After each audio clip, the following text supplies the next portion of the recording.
55 minute Congress party के सदस्य बोले। मैं आपके माध्यम से विपक्ष के नेता को पूछना चाहता हूं, आप कितना बोले? क्यों नहीं बोले? कौन से स्पीकर ने रोका था आपको? कोई नहीं रोक सकता। एक गलत प्रचार किया जा सकता है, किया जा रहा है लोकसभा को बदनाम करने को। मान्यवर, 18वीं लोकसभा में, इस लोकसभा में जो सदन अभी अस्तित्व में है, 71 घंटा दिया गया आपको। कितना बोले भाई? और क्यों नहीं बोले? वो तो आपका अधिकार है, कौन बोलेगा? अरे वो छोड़िए साहब, विपक्ष के नेता की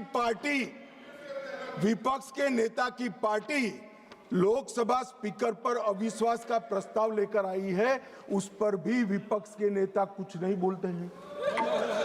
तो भैया क्यों लाए हो प्रस्ताव?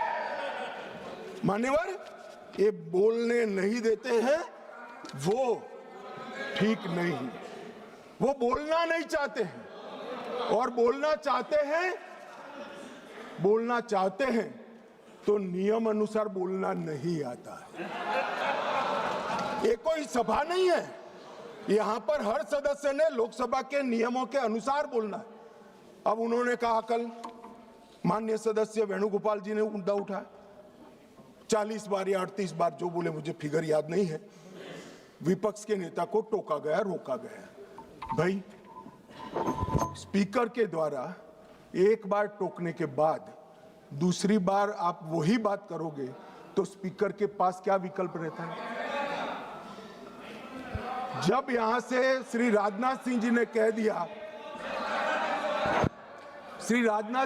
कह दिया कि अप्रकाशित पुस्तक है, आप मैगजीन को कोट नहीं कर सकते, और मैगजीन भी वो जिसकी छवि उनके पार्टी के मैगजीन की हो। मान्यवर, इसको कोट कर लोकसभा में बोलने का किसी को अधिकार नहीं है, मगर आप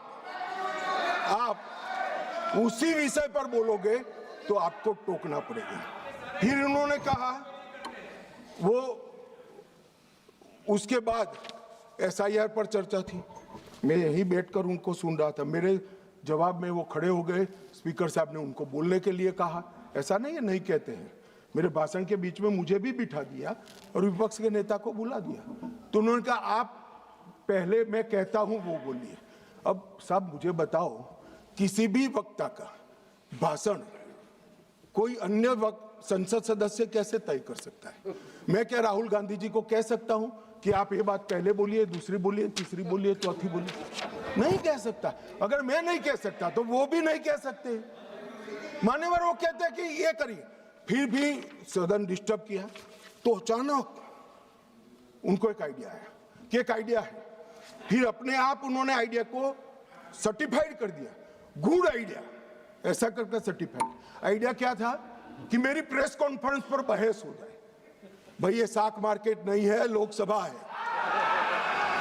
यहां बहस के विषय तय होते हैं, और आपके परनाना से लेकर आपकी दादी जी से लेकर आपके पिताजी तक बड़े बड़े नेता थे भारत के, किसी की प्रेस कॉन्फ्रेंस पर लोकसभा ने बहस नहीं करी है मान्यवर। और अगर ये अपेक्षा करते हैं कि इनकी महान प्रेस कॉन्फ्रेंस पर जिसकी बुनियाद झूठ थी, उस पर सदन बहस करे, तो इस सदन का स्तर न गिरने देकर श्री ओम बिरला जी ने सदन पर उपकार किया है।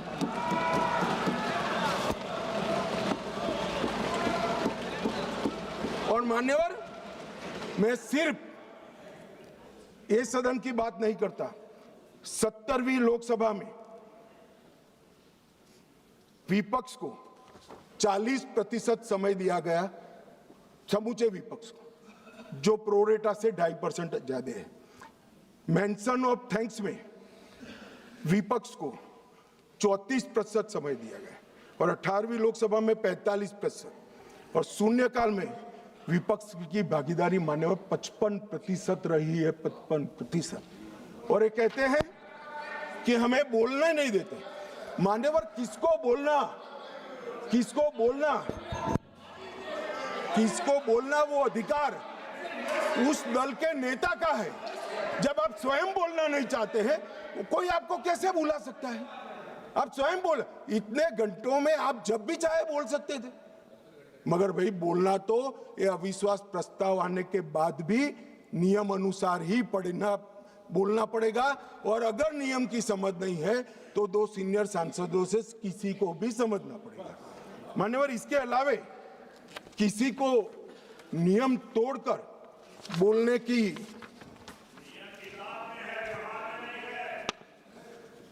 ये व्यवहार पर भी आता हूं, थोड़ी देर ठहर जाइए। मान्यवर, ये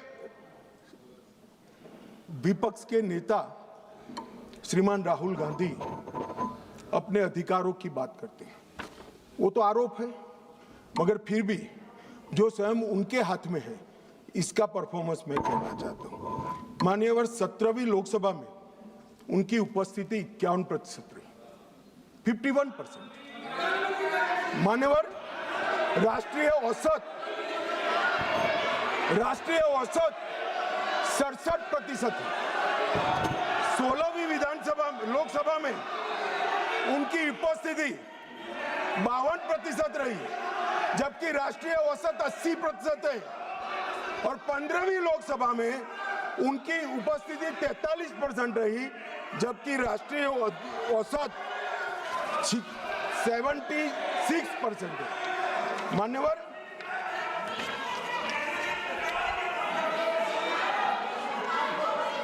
ये तो सब ऑन रिकॉर्ड है ना। मान्यवर, ये मुझे बोलने नहीं देते। देखो साहब, ये मुझे बोलने नहीं देते। जब तक ईल्ड नहीं करेंगे आप लोग।